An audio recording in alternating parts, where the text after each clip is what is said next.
ಕಾಂಗ್ರೆಸ್ನಲ್ಲಿ ಈಗಿರೋ ವಿಚಾರ ನಿಗಮ ಮಂಡಳಿಯ ವಿಚಾರ. ನಿಗಮ ಮಂಡಳಿ ನಿಮ್ಗೆ ಯಾರಿಗಾದ್ರೂ ಅಧ್ಯಕ್ಷ ಸ್ಥಾನ ಬೇಕು ಅಂತಂದ್ರೆ ಒಂದು ಬಿಡಬೇಕು. ಈ ತರದ ಸ್ಥಿತಿ ಈಗ ನಿರ್ಮಾಣ ಆಗಿರೋದು. ಈ ನಿಗಮ ಮಂಡಳಿ ನೇಮಕ ಕುರಿತು ಹೈ ವೋಲ್ಟೇಜ್ ಮೀಟಿಂಗ್ ನಡೆಯುತ್ತೆ. ಮಹತ್ವದ ಮಾತುಕತೆಯ ಬೆನ್ನಲ್ಲೇ ಕೈಕಲಿಗಳಿಂದ ಸುದ್ದಿಗೋಷ್ಠಿ ಕರೆದಿರೋದು.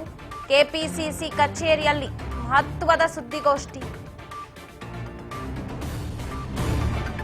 DK Shivakumar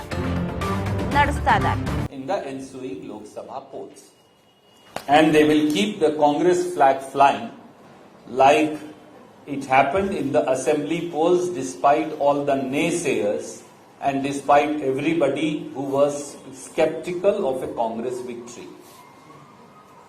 We also briefly reviewed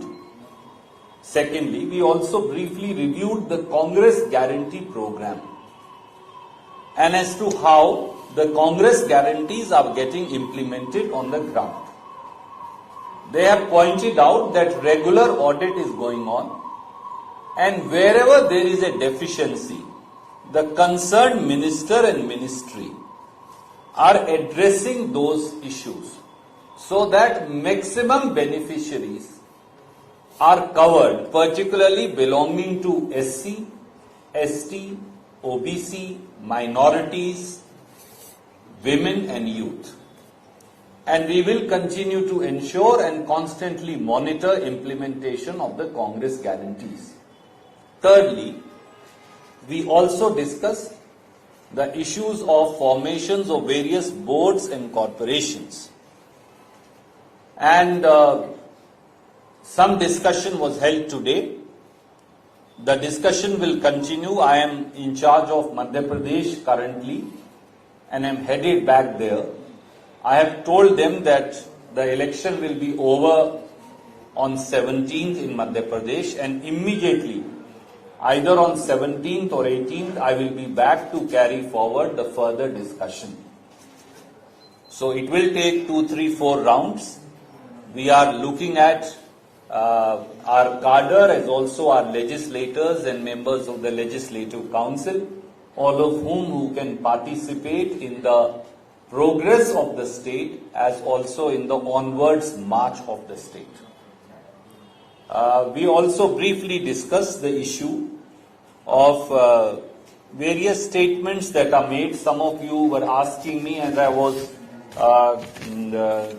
climbing the stairs of the office. You wanted an answer even before our discussion, which is okay because your enthusiasm is respected by me. So I thought I'll answer that also. I respect your enthusiasm even at the cost of some pushing that you do sometimes, because we are friends after all, and you have that right to do it with me at least.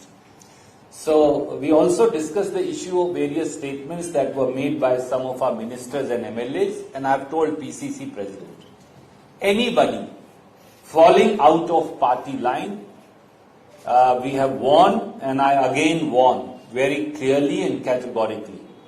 No minister, no MLA, no party leader should be violating the party discipline. Anybody who does so is doing a huge disservice to the party. And anybody who does not fall in line, then the party would have to think of taking appropriate action. We want that the entire state cadre, be it a block Congress president, district Congress president, frontal organization, MLA candidates who could not make it, ministers or other functionaries in the government who belong to the party, must always look at adhering to party's discipline and ensure that the party's agenda is implemented. So I have conveyed that to party president in no uncertain terms, and if necessary, then we will have to crack the whip. I hope it will never come to that, for we are one large family, and any difference of opinion that anybody has, they are welcome to come to me and express any opinion they have inside the party forum. They are welcome to go to the General Secretary organization and convey their opinion. They are welcome to meet Congress President who happens to belong to the state, or the Chief Minister, and convey their opinion. But we will accept no public statements on that account. So these were the broad discussions which I pointed out to you. You are welcome to ask any questions. First, I will request PCC President if he wants to add something. No, nothing.